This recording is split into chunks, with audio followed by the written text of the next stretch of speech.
All right, so welcome to part 5 of this 7-part series. In this part, we're going to talk about selling commercial properties. Now, commercial properties could be a retail center, could be an office building, could be a warehouse, could be a showroom, could be a mixed use, industrial, manufacturing, could be any one of those, right?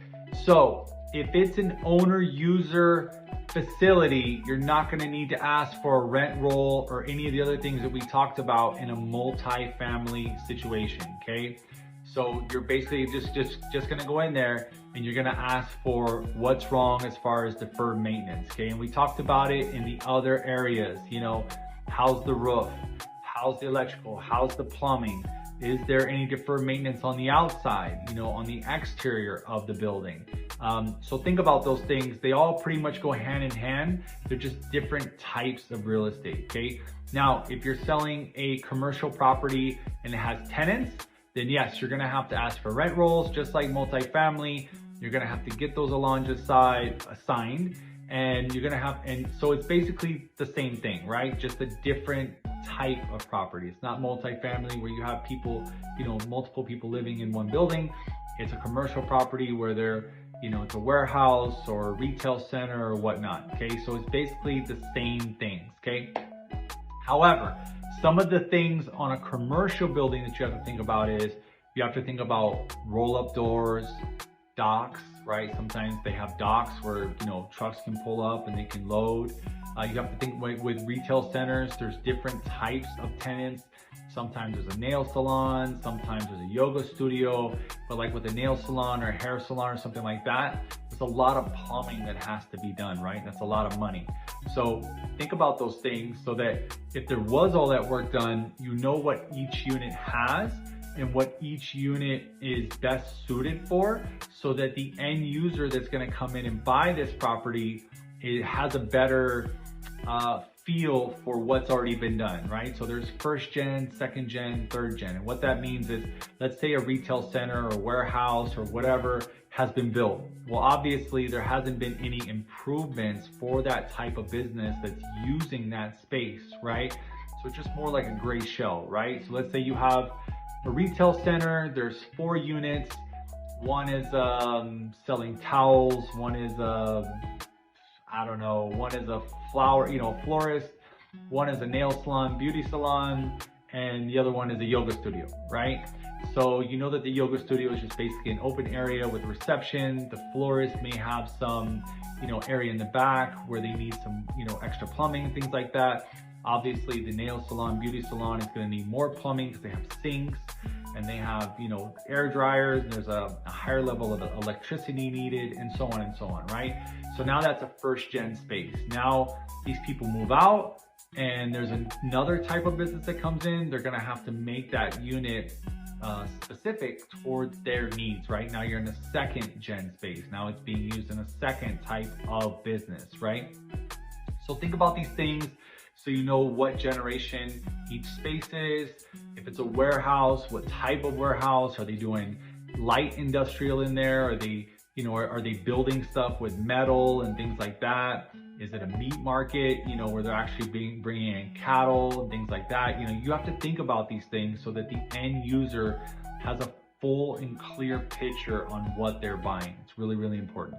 And same thing, you have to get a rent roll, you have to get all that stuff. Now, marketing a commercial property, as you can see, well, it's pretty much the same as everything else, right? It's pretty much the same as like land kind of mixed with multifamily and residential, right? So as you can see, as we get deeper and deeper into this series, some of the stuff becomes very monotonous, right? But also you have to think, some of this stuff, you need to do very specific things for specific types of properties. So how would I market it? I would bring in a photographer, make sure I get shots of each unit if possible, because some tenants, they just don't want to be bothered, right? I would definitely do drone footage, and I would do, again, an aerial overlay. So I would basically notch out a square. This is the florist, notch out a square. This is the beauty salon, notch out a square. This is the yoga studio, and so on, right? This is the parking. Next door, there's a Starbucks, which is a huge selling feature. Everybody loves just to walk over to Starbucks. So you need to think about these things as you're creating your marketing package, or when you get into commercial, it's called the offering memorandum, right? Or the OM, right? So think about those things so you can sound smart when you go to pitch your friends that have a commercial building. So pretty much the same, right? You want to show the vicinity of where the freeways are, the anchor tenants, like we talked about, the Target, the Walmarts, the Starbucks, things like that. All those things are very important. People want to be close to the schools, things like that, right? Because everything is traffic. How much traffic is going by?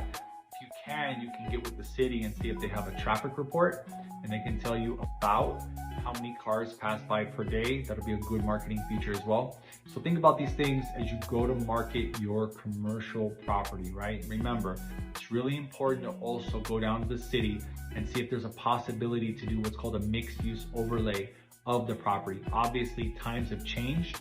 Everybody shops online now. A lot of these retail centers are empty or half empty.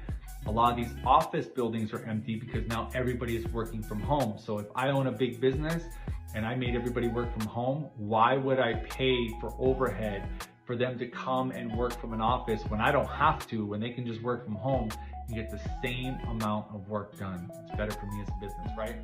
So if there's a possibility to go work with the city and say, hey, there's this retail center that's been sitting empty. Can we do a light overlay on it? Maybe a variance to where, we can have maybe office with warehouse, like maybe a small business. How many small businesses out there need a warehouse and just one office? So many, right? So think about that. Whenever you're listing a property, try and give the end user options and let them know that you've already started working with the city to do a different variation beyond what it's already zoned for, right? Remember, there's a C1, C2 zoning for retail and office.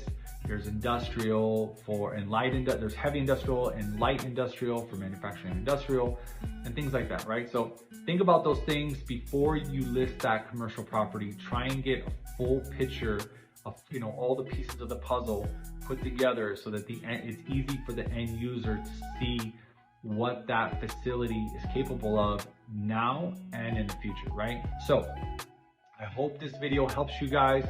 For more information like this, make sure you subscribe, like, and comment, and we'll see you on the next one.